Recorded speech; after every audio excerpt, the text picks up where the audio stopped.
జీవితాన్ని జీవించాలా, గుండెల్లోంచి రావాలి నీకు.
లాభాన్ని ఉద్దేశం కూడా ఏంటి, నా మీద ప్రేమ లేకపోయినా పర్వాలేదు కానీ తన భర్తతో వాళ్ళు ఎలా ఉండాలా, కలిసి ఉండాలా అనుకున్నారు కాబట్టి వాళ్ళని ఇబ్బంది పెట్టలా. కానీ పర్సనల్గా ఎవరితో మాట్లాడుతున్నాడు, అల్లుడితో మాట్లాడుతున్నాడు. నాయన యాకోబా, నా బిడ్డలు వచ్చేసారా, నాకు బాధ లేదు, నాకు చెప్పుంటే మేళ తాళాలతో నేను పంపించి ఉండేవాడిని, ఇంకా ఎక్కువ సారి పెట్టి పంపించి ఉండేవాడిని. కానీ వచ్చేసారు వాళ్ళు, ఓకే. కానీ వచ్చిన తర్వాత అయినా రాహేల్ను కానీ లేయాని కానీ ఒక్క మాట అన్నాడండి, అన్నాడా?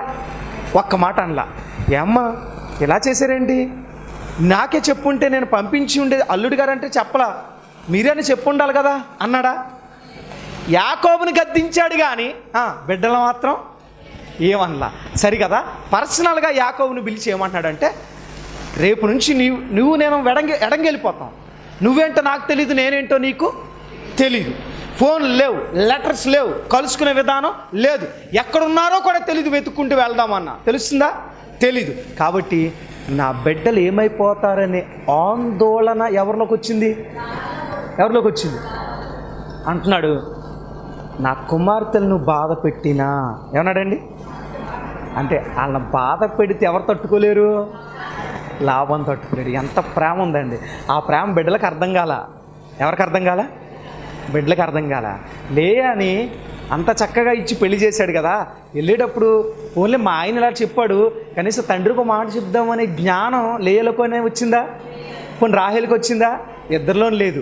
ఆయన కోపం పెట్టుకున్నాడా? కోపం పెట్టుకోలే. తండ్రి ప్రేమ అదే.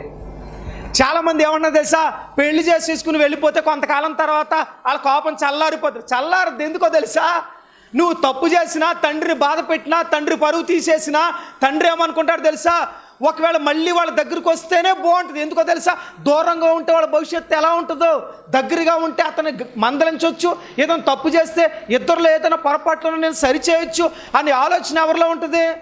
తండ్రిలో ఉంటుంది. అది లాభంలో ఉంది. అందుకే కొన్నిసార్లు నువ్వు అనుకుంటావు వాళ్ళే చల్లారుతారులే, వాళ్ళే తగ్గిపోతారు. ఎందుకో తెలుసా, నిన్ను కన్న పుణ్యానికి వాళ్ళు తగ్గుతున్నారు. తల్లిదండ్రులు గౌరవాన్ని పెంచాల్సిన నువ్వు తండ్రి గౌరవాన్ని నిలువునా తీసేస్తున్నావు. తీసేసినా సరే తగ్గించుకుని మళ్ళీ నీతో వస్తున్నాడంటే ఆ గొప్పతనం నీది కాదు, నిన్ను కన్నా తండ్రిది. పాయింట్ గుర్తుపెట్టుకోవాలి. కానీ చాలామంది అనుకుంటున్నారు నేను చేసింది కరెక్ట్ కాబట్టే నా తండ్రి మళ్ళా నా దగ్గరకు వచ్చాడు. కాదు, నువ్వెక్కడ కష్టపడిపోతావో అని మరలా తండ్రి దగ్గర చేర్చుకుంటున్నాడు అంతే. లాభాన్ని నుంచి వీళ్ళ దూరంగా వెళ్ళిపోయారు, తండ్రికి చెప్పకుండా యాకోబు వెళ్ళిపోయారు. అయినా సరే వాళ్ళని వెతుక్కుంటూ వచ్చాడు. వచ్చిన తర్వాత కూడా వాళ్ళని ఒక్క మాట కూడా అనలా. ఇంకా విచిత్రం తెలుసా, వస్తా రాహేల్ ఏం చేసిందో తెలుసా, బంగారపు గృహదేవతను దొంగిలించింది. ఏం దొంగిలించిందండి? వచ్చాడు యాకోబుతో సీరియస్గా అన్నాడు, నువ్వు వస్తే వచ్చావు, నాకు చెప్పుంటే మేళతాళాలతో పంపించి ఉండేవాడిని, అడిషనల్గా సారి పెట్టి పంపించి ఉండేవాడిని. పోనీ వస్తే వచ్చావు, నాకు ఇష్టమైన గృహదేవతలు ఉన్నారు, అవి ఎందుకు పట్టుకొచ్చావు అని అడిగితే యాకోబుకి అర్థం కాలే. అంటే నేను వచ్చేసానని అల్లుడి మీద నువ్వు నేరారోపణ చేస్తున్నావా అని అన్నాడు. అని చెప్పి సరే నువ్వు వెతుక్కో అన్నాడు. యాకోబు గుడారాన్ని వెతికాడు, లేయా గుడారాన్ని వెతికాడు, రాహేల్ గుడారానికి వచ్చాడు. రాహేల్ ఏం చేసింది తెలుసా, అప్పుడు ఒంటె కదా, ఒంటె పెట్టెల సామాగ్రి ఉంటుంది కదా, దాంట్లో గృహదేవతలను పెట్టేసి తలుపేసి దాని మీద కూర్చోంది. ఎవరు? రాహేల్. తండ్రి వచ్చాడు. తండ్రి వచ్చి వెతుక్కుంటున్నాడు. ఏం వెతుకుతున్నాడు ఎవరికి తెలుసు? కూతురికి తెలుసు, పోనీ డాడీయే కదా, సొంత తండ్రే కదా, నాన్న గృహదేవతలు నీకెంత ఇష్టమో ఆ బంగారం నాకు అంత ఇష్టమే, నేను తెచ్చుకున్నాను నాన్న, పట్టుకెళ్ళడానికి నా హక్కు లేదా అనొచ్చు కదా.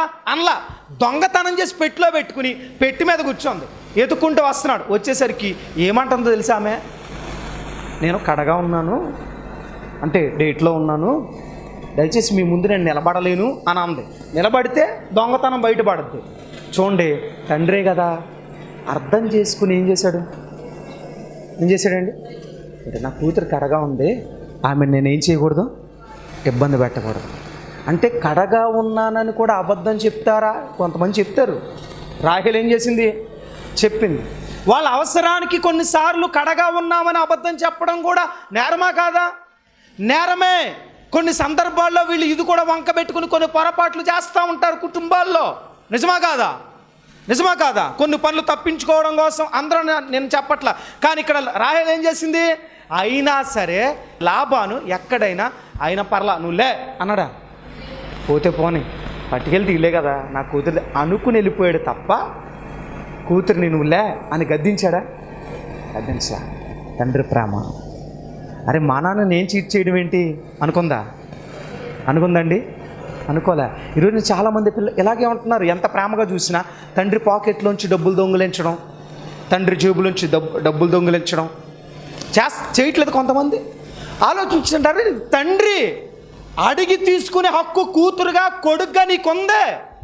నీకు కావాల్సిన తండ్రిని అడిగే హక్కు నీకు. డాడీ నాకు బైకుని అడుగు, డాడీ నాకు మంచి జీన్ కొని అడుగు, డాడీ మంచి శారీ కొని అడుగు, మంచి పంజాబీ డ్రెస్ కొని అడుగు, తప్పు లేదు. కానీ తండ్రిని మోసం మాత్రం తప్పు. మీకు అర్థమైందా? తను మోసగించింది. ఏం చేసిందండి? మోసగించింది. అయినా సరే వాళ్ళు మోసగించినా సరే, వాళ్ళు ఏమనుకున్నా సరే, మరలా పర్సనల్గా అల్లుడి దగ్గరికి వెళ్ళి ఏం చెప్తున్నాడు? మళ్ళీ ఇప్పుడు భయభక్తులు చెప్పేవాళ్ళు ఎవరు ఉండరు కదా, అడిగోడు ఎవడన్నా ఉన్నాడా? కోపం వచ్చినప్పుడు ఇప్పుడు మీరు అనుకోండి, కోపం వచ్చిందంటే డాడీ వచ్చామ్మా అని చెప్పి ఫోన్ చేస్తున్నారు. అలా ఫోన్ చేయడానికి లేదు కదా, ఫ్రీ బస్సులు ఎక్కేసి వెళ్ళిపోవడానికి కూడా లేదు. ఉందా? మీరు ఆటోలు ఎక్కైనా వెళ్ళిపోతారు, అలాగైనా వెళ్ళిపోతారు, లిఫ్ట్ల మీద కూడా వెళ్ళిపోతారు. మీరు పరాయి పురుషుడు బండి ఎక్కకూడదు కదా అని ఇంగిత జ్ఞానం కూడా లేకుండా వెళ్ళిపోతారు కొన్ని సందర్భాల్లో. ఆలోచించండి.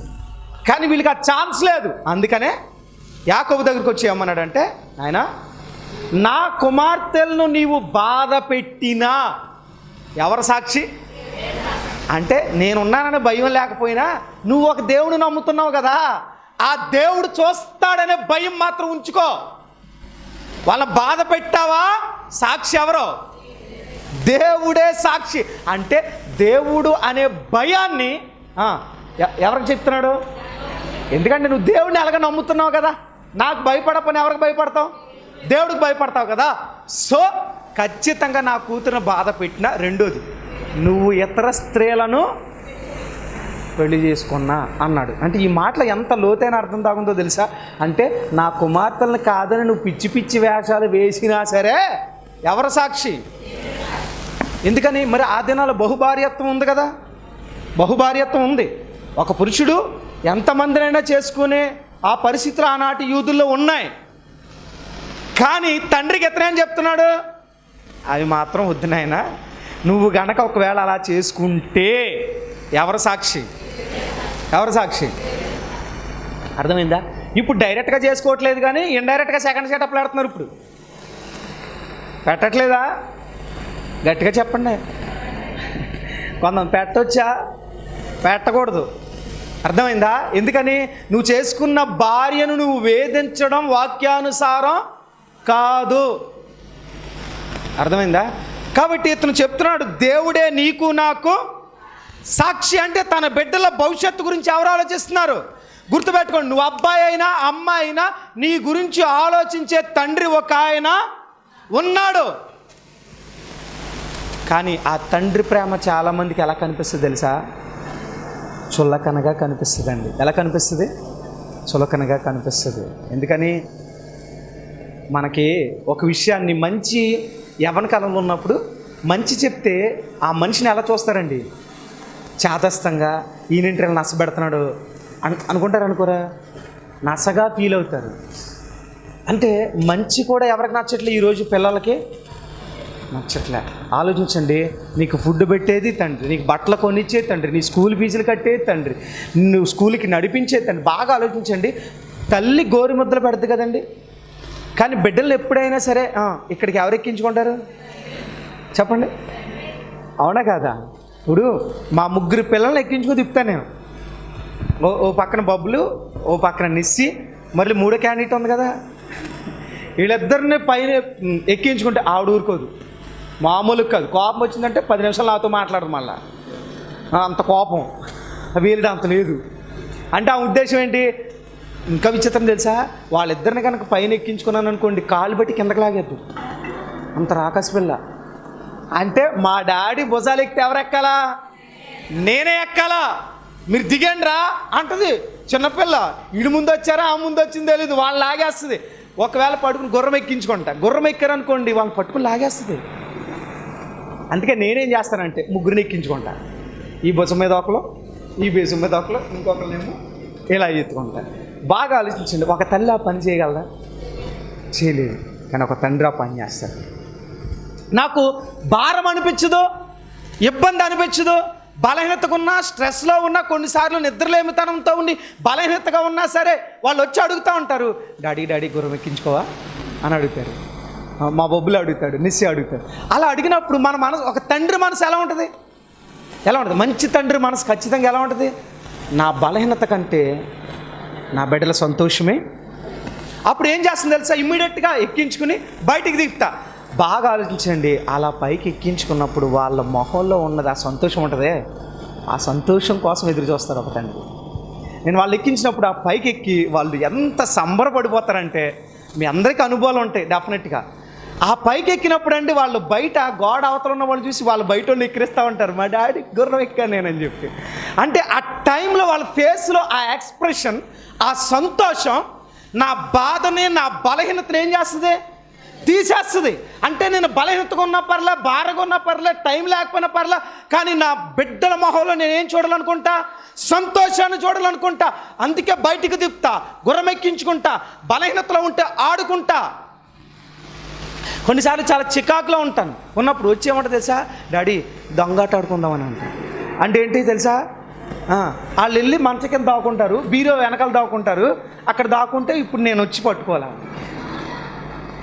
నేను వచ్చేసా అనేసరికి ఎంత ఆనందం అంటే కేకలు, అరుపులు. వీళ్ళని చూసి శివుడు పరిగెట్టుకొచ్చి శివుడు దాక్కుంటుంది కనబడేలాగా. వాళ్ళు కనబడకుండా దాక్కుంటే ఈవిడ కట్టెని ఎలా పెట్టుకోవడం ఎదురుగా నిలబడి, అప్పుడు నేనేం చేస్తా? ఆ కట్టెని తీసి బూ అంట అనేసరికి ఇంకా తెగ నవ్వుతుంది అనమాట. ఆలోచించండి, నా బలహీనత వాళ్ళకి ఇంపార్టెంట్ కాదు, మా డాడీ మాతో ఆడుకోవాలి. ఒక మంచి తండ్రి ఏం చేస్తాడంటే తన బలహీనతను పక్కన పెడతాడు, తన కష్టాన్ని పక్కన పెడతాడు, తన బిడ్డల మొహాల్లో ఏం కోరుకుంటాడు?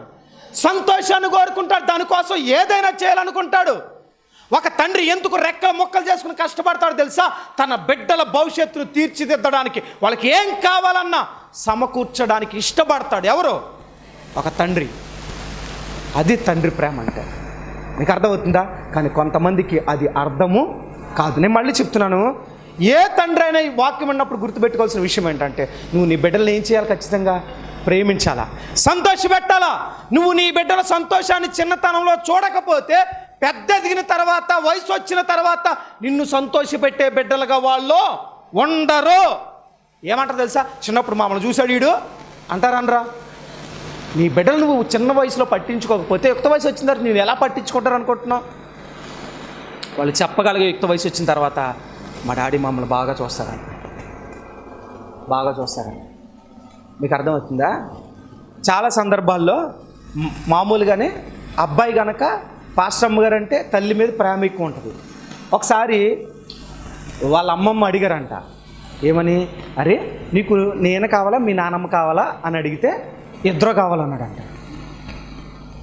సరే తర్వాత పెద్ద బావ కావాలా చిన్న బావ కావాలా అని అడిగారు. ఇద్దరు కావాలన్నాడంట. అప్పుడు ఒరే నీకు మీ అమ్మ కావాలా మీ డాడీయే కావాలన్న. వాళ్ళ అమ్మమ్మ ఆశ్చర్యం, వీళ్ళ అమ్మతో ఎంత ఉంటాడు, అన్ని సమాధానాలేమో ఇద్దరు కావాలని చెప్పాడు. మమ్మీ డాడీ కావాలని అడిగితే ముందోటి ఎవరికి వేశారు? అంటే వాడు వ్యక్తం చేయకపోయినా వాడి మనసులో ఉండే ప్రేమ ఏంటో తెలుసా? మా డాడీ మాకు సమయం ఇస్తాడు, మా డాడీ మమ్మల్ని ఆడుకుంటాడు. ఇంటి దగ్గర ఉంటే నేను చెప్తానండి, మా చుట్టుపక్కల వాళ్ళందరికీ చూస్తూ ఉంటారు, బండెక్కి పిల్లల్ని ఖచ్చితంగా తిప్పుతా. ప్రతిరోజు ఇంట్లో రోజులో కనీసం ఒక్కసారైనా బయటికి అలా తిప్పుతా బండి మీద, ముగ్గురు పిల్లల్ని కూడా, చిన్న పాపతో సహా. అంటే వాళ్ళకి ఏం సంతోషం అండి, లక్షలతో తేవక్కర్లా, చిన్న ఆన బండి మీద తీసుకెళ్ళడానికి ఏమైనా డబ్బులు ఖర్చు అయిపోతాయా? ఒకడే తలపడి వస్తుంది పండు పక్కకి అని అంటాడు. పక్కకు పొమ్మంటే వాళ్ళు ఎవరితో చెప్పుకుంటాడు? పక్కింటి డాడీ దగ్గరికి వెళ్తాడా? నువ్వు ఎద్దులాగా ఎందుకున్నావు? బిడ్డలు ఎందుకు కన్నావు? వాళ్ళ మొహంలో ఏం చూడాలా? ఆ చిన్న వయసులో వాళ్ళకి నీ కష్టం ఉందో ఇబ్బంది ఉందో తెలుస్తుందా? తెలీదు. వాళ్ళకి కావాల్సింది ఒకటే, మా డాడీ మాతో ఆడుకోవాలి, టైం స్పెండ్ చేయాలి. ఇప్పుడు వాళ్ళు ఏమి పెద్ద కాస్ట్లీ వస్తువులు అడుగుతారా? 10 రూపాయలు బెలూన్ తీసుకొచ్చిస్తే సంబరపడిపోతారు. మా డాడీ బెలూన్ తీసుకొచ్చాడు అని అంటారు. 5 రూపాయలు చిప్స్ ప్యాకెట్ పట్టుకెళ్ళి చేతిలో పెట్టండి, ఎగిరి కొంతేస్తారే, మా డాడీ తెచ్చాడు అన్నాను. ఎంత లక్షలు ఖర్చు పెట్టాలా? బయటికి వెళ్ళినప్పుడు ఎప్పుడన్నా తెచ్చావా? తేడా ఏం తేడాడు? చేతులు ఊపుకుంటూ వచ్చేస్తారు. మరి బిడ్డలు ఏం చేస్తారు ఇంటి దగ్గర? ఇంట్లో చంటి బిడ్డలు ఉన్నారంటే వాళ్ళ కోసం నువ్వు మళ్ళీ చేతులు లక్షలు తేవక్కర్లేదని 10 రూపాయలు ఏదైనా చిన్న వస్తువు పట్టుకెళ్ళినా వాళ్ళ మొహలు ఏముంటుంది? సంతోషం ఉంటుంది. అందుకే మళ్ళీ చాలా సందర్భాల్లో చెప్పాను, ప్రతి తండ్రి బిడ్డలకి ఏమి ఇవ్వాలి తెలుసా? ఒకడు ఏమంటాడు తెలుసా? ఒక వయసు వచ్చిన తర్వాత నా బిడ్డల కోసం సంపాదించే సందర్భాలు టైం లేదంటారు. ఓకే, నేను కాదని చెప్పను, కొన్ని సందర్భాలు టైం ఉండదు. కానీ వారంలో ఒక్కసారైనా బిడ్డలకి ఏమివ్వాలండి? టైం ఇవ్వాలి, కొద్దిసేపు ఆడుకోవాలి. చిన్నప్పుడు ముగ్గురిని ఎక్కించుకుంటున్నామండి. నానిగాడు అంత అయిన తర్వాత డాడీ ఎక్కించుకో అంటే ఏమంటా? ఒరే చచ్చిపోతాను రా అంటామనవా? అంటే ఆ వయసు వచ్చే, అంటే చిన్న వయసులో ఆ ముచ్చట తీర్చలేకపోతే పెద్ద ఎదిగిన తర్వాత ఇంకా తీరితే చేస్తావు. అవునా కదా? చిన్నప్పుడు ఎక్కించుకుంటామండి, పెద్ద అయిన తర్వాత ఇక్కడ ఎక్కించుకుంటామా? పోతాడు. నీకు అర్థమైందా? అందుకే చిన్న వయసులో ఆ ముచ్చట ఇప్పుడే తీర్చాలా. ఇప్పుడు ఆడపిల్లలు ఉన్నారండి, ఆడపిల్ల చిన్నప్పుడు హత్తుకుంటా. ఇప్పుడు మా చిన్న పాప, మా నిశ్చయం ఉంది, నేను పడుకుంటే వచ్చి పొట్ట మీద పడుకుంటుంది. యుక్త వయసు వచ్చిన తర్వాత పడుకోగలరా? కదా? అంటే ఆ ఆనందం చిన్న వయసులోనే. ఒక 10 ఏళ్ళు 12 ఏళ్ళు వచ్చేసిన తర్వాత, ఒక మెచ్యూరిటీ లెవెల్ వచ్చిన తర్వాత అలా పడుకోలేరు, అలా దగ్గరికి తీసుకోలేరు. అందుకనే చిన్న వయసులోనే వాళ్ళతో ప్రేమ ఉండాలి, హత్తుకుని ఉండాలా. వాళ్ళతో అలా ఉంటే ఆ ప్రేమను ఆ బిడ్డలు ఎప్పటికీ మర్చిపోలేరండి. ఒక మంచి తండ్రి నేను ప్రతి ఒక్కరూ చెప్తున్నానండి, మీరు ఎంత బిజీ షెడ్యూల్లో ఉన్నా మీ బిడ్డల కోసం ఆలోచించే సమయం మీకు ఉండాలొద్దా? ఉండాలి. ఇప్పుడు నువ్వు పెంచే పెంపకాన్ని బట్టే ఎవరు తయారవుతారు? ఇప్పుడు బైబిల్లో మొర్దెకై అనే వ్యక్తి ఉన్నాడు. ఎవరు? మొర్దెకై. ఎస్తేర్ని ఎలా పెంచాడు? అమ్మా, నీ జాతిని నీ వంశాన్ని నువ్వు కనబరచొద్దు అన్నాడు. చెప్పిన మాట జవదాటిందా? తండ్రి అంటే మొర్దెకైలా ఉండాలా, కూతురు అంటే ఎస్తేర్లా ఉండాలా? అంతే. ఆత్మీయంగా తండ్రి పెంచాలా, బిడ్డల తండ్రి అదుపాజ్ఞల్లో ఉండాలా. నేను మళ్ళీ చెప్తా అండి, ఒక యుక్త వయసుకు వచ్చిన తర్వాత కూడా మీ సీక్రెట్స్ కానీ మీ లైఫ్కి సంబంధించిన విషయాలన్నీ కూడా ఎవరితో షేర్ చేసుకోవాలి తెలుసా? తల్లితో. కానీ నేను అనుకుంటాను తండ్రి బాగా అర్థం చేసుకుంటాడండి, మంచి తండ్రి అయితే. పనికిమాలోడు అర్థం చేసుకోడు, కానీ మంచి తండ్రి ఖచ్చితంగా అర్థం చేసుకుంటారు. కానీ పిల్లలు ఏం చేయట్లా? ఒక వయసు వచ్చిన తర్వాత ఎస్తేరు బట్టలు కోరుకునే విషయంలో కూడా హేగే ఏది ఇస్తే, అంటే ఏం నేర్పించాడు? తండ్రి ఏది ఇస్తే అది తీసుకోవడం బిడ్డకు నేర్పించాడు. బిడ్డ కూడా అది నేర్చుకుంది.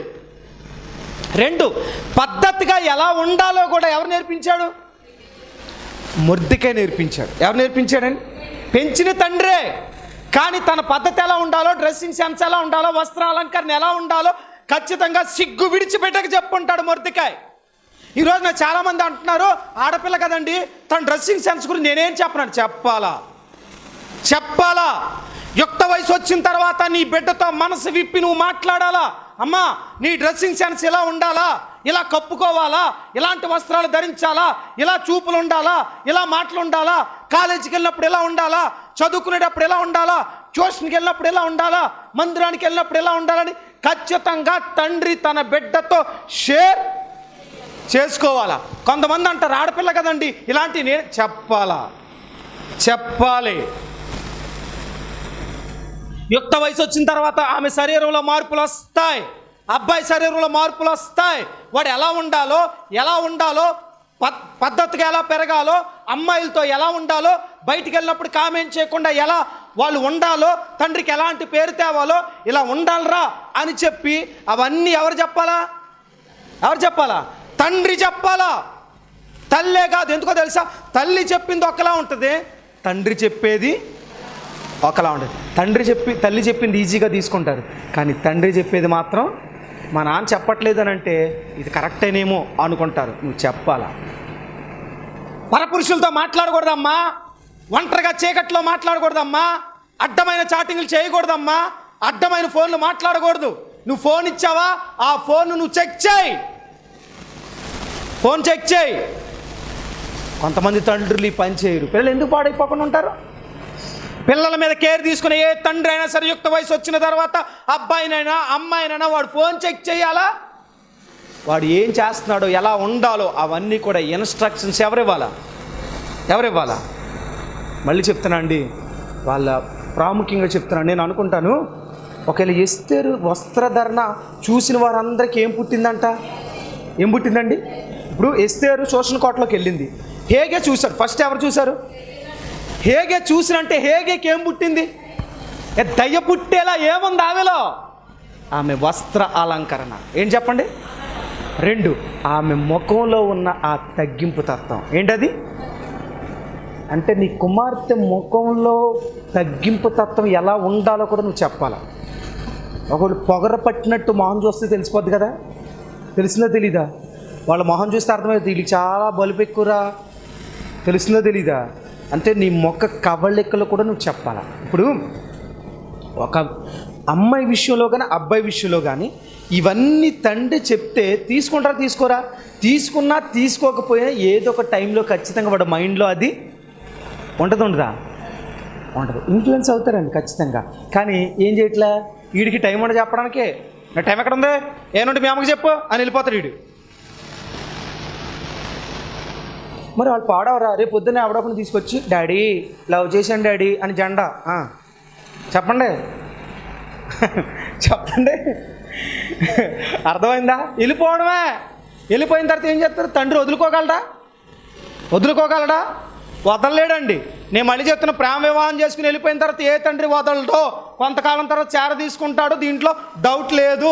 అలాగని చెప్పి నువ్వు అడ్డమైన పని చేసి తండ్రికి ఇష్టం లేని పని చేయొచ్చా? తండ్రిని కష్టపెట్టి తల్లిని కష్టపెట్టే ఏ పని నువ్వు చేసినా నీ అంత పనికి మాలిన దౌర్భాగ్యులు ఇంకొకలో బైబిల్లో ఉంది. జ్ఞానం గల కుమారుడు ఎవరిని సంతోషపెడతాడట? ఎవరిని? తండ్రిని సంతోషపెడతాడంట. అంటే తండ్రిని ఎవరు సంతోషపెడతారనంటే జ్ఞానం కలిగిన వాళ్ళు. ఇప్పుడు చెప్పండి, మీరు జ్ఞానం కలిగిన వాళ్ళ, జ్ఞానం లేనోళ్ళ? అవునండి, లేనోళ్ళమే. జ్ఞానం లేనోళ్ళు అనుకుంటున్నారు కొంతమంది మనసులో. జ్ఞానం కలిగిన వాళ్ళు ఎవరిని సంతోషపెడతారు? ఎవరినండి? అక్కడ పాయింట్ పెట్టుకోవాలి. మంచి తండ్రిని సంతోషపెట్టమంటే, రే నువ్వు నాకు మందు తెత్తలేదురా, నన్ను సంతోషపెట్టమని చెప్పారు పాస్టర్ గారు. అదే సంతోషం. రాత్రి చెప్పారు కదా పాస్టర్ గారు, తండ్రి సంతోషపెట్ట, వెళ్ళి సిగరెట్ ప్యాకెట్ పెట్టరారా, అది కాదు. వాక్యాన్ని వినేటప్పుడు కూడా విచక్షణతో వినాలా, సందర్భానుసారంగా దాన్ని అప్లై చేసుకోవాలా. ఎక్కడ పడితే అక్కడ అప్లై చేసుకోవడానికి తండ్రిని సంతోషపెట్టడం అంటే మంచి తండ్రిని. ఏ తండ్రిని? అంతేగాని ఇటు సిగరెట్ ప్యాకెట్ పెట్టరా, మందు ప్యాకెట్ పెట్టరా, గుట్కా ప్యాకెట్ పెట్టరా, ఇవి కూడా నువ్వు కొంచెం వేసుకో, స్మెల్ బాగుంటుంది, కొంచెం టచ్ చేసి చూడు అని బలవంతంగా తాగించే బ్యాచ్ ఎవడన్నా ఉన్నాడు అనుకోండి, ఆడిని సంతోషపెట్టమని కాదు. అలాంటి డాడీ ఇదేం పిచ్చి పనులేండి నువ్వు అని అడగాలి బిడ్డలప్పుడు. సెకండ్ సెటప్ పెట్టడానికి ఏం డాడీ పిచ్చి పనులు అని అడగాల. మా పిన్ని అనకూడదు. అనొచ్చా? ఒకడుంటే మా పిన్నే, ఇది ఏం పోయింది అమ్మగా అడిగితే తెలుస్తుంది బాధ ఏంటో. అవునా కాదా? అలా దిక్కుమాలి పనులు చేయొచ్చా? అలాంటివి కాదు సంతోష పెట్టడం అని అంటే. ఒక మంచి తండ్రి అతన్ని సంతోషపెట్టాలి, చెడ్డ తండ్రికి బుద్ధి చెప్పాలి. ఆలోచించండి, కడుపును బుడ్డిని బిడ్డల బుద్ధి చెప్పే స్థాయికి వచ్చామంటే నీ బతికేందుకు దరిద్రం ఎక్కడన్నా చిన్న గోదాట్లో దూకి చచ్చిపోవడం బెటరు. నిజమే, ఇద్దులా పెరిగావు. చిన్నపిల్లలు పెద్దోళ్ళకి చెప్పాలా, పెద్దోళ్ళు చిన్నోళ్ళు చెప్పాలా. కానీ చిన్నపిల్లలే నీకు చెప్పే స్థాయికి దిగజారిపోయావంటే నీ బ్రతికేంటి? దరిద్రం అనే కదా, అవునా కదా? ఈరోజు చాలామంది పిల్లలతో చెప్పించుకునే దిక్కుమాల తండ్రులు లేరా? ఏంటి నాన్న ఇప్పుడు తాగుతూ ఉంటావు అనేవాళ్ళు లేరా? ఏంటి నాన్న ఎప్పుడు ఫోన్లు మాట్లాడుతుంటే ఈడు 40 ఏళ్ళు వచ్చినా 50 ఏళ్ళు వచ్చినా ఇంకా చాటింగ్లు మాండ అయ్యారు. ఇటు 50 ఏళ్ళు వచ్చినాక నీ బుద్ధి బొంకర బాలేదా? అబ్బాయిలైనా అమ్మాయిలైనా ఇంత వయసు వచ్చింది, జ్ఞానం ఉండాలిగా, పద్ధతి మార్చుకోవాలిగా. నేను మళ్ళీ చెప్తాను, నీ ఫోన్ ఎక్కడున్నా ధైర్యంగా ఉండాలా. సీక్రెట్ వ్యవహారాలు నీ ఫోన్లో ఉండకూడదు. సీక్రెట్ ఫోన్లో కొంతమంది మహానుభావులు ఉంటారనమాట. వాళ్ళు ఏం చేస్తారు, ఫోన్ చేసి డిలీట్ చేస్తూ ఉంటారు. డిలీట్ చేసి జాగ్రత్తలు ఉంటారు. నీ అంత దౌర్భాగ్యమైన పరిస్థితిలో ఇంకెవరు లేరని అర్థం. చిన్న బిడ్డలను ఒళ్ళో పెట్టుకుని చాటింగ్ చేసేవాళ్ళు కూడా ఉంటారు. ఆడికి తెలియదు అనుకుంటారు. ఆడు అనుకుంటే పెద్ద అయిన తర్వాత మా అమ్మ చాటింగ్ చేసిందిగా, నేను కూడా మొదలు పెడతా అంటాడు. నువ్వు ఏది నేర్పావో నీ బిడ్డ కూడా యథా రాజా తదా ప్రజ అంటారు. తెలీదా? అంటే రాజు ఎలా ఉంటే ప్రజలు కూడా, అంటే తల్లిదండ్రులు ఎలా ఉంటారో పిల్లలు కూడా అలాగే ఉంటారు. మళ్ళీ ఏమంటో తెలుసా, అయ్యగారు మా ఓడి కోసం ప్రార్థన చేయండి. నువ్వేం ఉద్ధరించావు? వాక్యం తెలిసిన తర్వాత నువ్వేమైనా మార్చుకున్నావా? నువ్వు మార్చుకోలేదు, నీ బిడ్డలు మార్చుకోవాలా? నువ్వు వంకర పనులు చేస్తే నీ బిడ్డలు కూడా వంకర పనులు చేస్తూనే, నువ్వు ఏ పొర్రపాటు పని జరిగిస్తూ దేవుణ్ణి దుఃఖపెడుతున్నావో అదే పని నీ బిడ్డలు కూడా, సందేహం లేదు. అందుకే చెప్తున్నా, ముందు తండ్రిగా నువ్వు రోల్ మోడల్గా ఉండాలి. ఈ యొక్క ఆధ్యాత్మిక కార్యక్రమంలో ఈ వాక్యం ద్వారా మీరు బలపడినట్లయితే ఈ కార్యక్రమాన్ని ప్రోత్సహించండి, బలపరచండి. అలాగే మీ సమస్యలు ఏమైనా తెలియచేయాలి అని ఆశపడితే ఈ స్క్రీన్పై స్క్రోల్ అవుతున్న నెంబర్లకు మీరు కాల్ చేయండి. అలాగే మీ ప్రార్థన అవసరాల కొరకు ప్రేయర్ చేయడానికి సేవకుడిగా నేను ఇప్పుడు సిద్ధంగా ఉన్నాను. అలాగే నా వర్తమానాలు మీ ప్రాంతాల్లో వినబడాలి అని ఆశపడితే ఎవరైనా సరే దైవ సేవకులు కానీ మరి ఎవరైనా ఈ స్క్రీన్పై కనబడుతున్న నెంబర్లకు మీరు కాల్ చేయొచ్చు అని ప్రభు పేరిట తెలియజేస్తున్నాను. అలాగే నా వర్తమానాలు మీరు ఇంకా వీక్షించాలి అని ఆశపడితే బ్రో ఎం శ్యామ్ అనే యూట్యూబ్ ఛానల్ ద్వారా కూడా నా వర్తమానాలు అనేకమైన యూట్యూబ్లో ఉన్నాయి కనుక వాటిని కూడా మీరు వీక్షించి ప్రభు యొక్క దీవెనలు పొందుకోవాలని, ఆధ్యాత్మికంగా బలపడాలని ప్రభు పక్షాన తెలియచేస్తున్నాను. ఈ దీన సేవకుడి కొరకు, ఈ దీన పరిచర్య కొరకు మీ యొక్క అనుదిన ప్రార్థనలో జ్ఞాపకం చేసుకోవాలని ప్రభు పేరిట మీ అందరినీ కూడా తెలియచేస్తున్నాం. God bless you all. దేవుడు మిమ్మల్ని దీవించునుగాక. ఆమేన్. మా అడ్రస్ బేతేలు ప్రార్థనా మందిరం, ఇందిరా కాలనీ, జీడిపిక్కల ఫ్యాక్టరీ ఎదురుగా, దొండపూడి రోడ్, గోపాలపురం.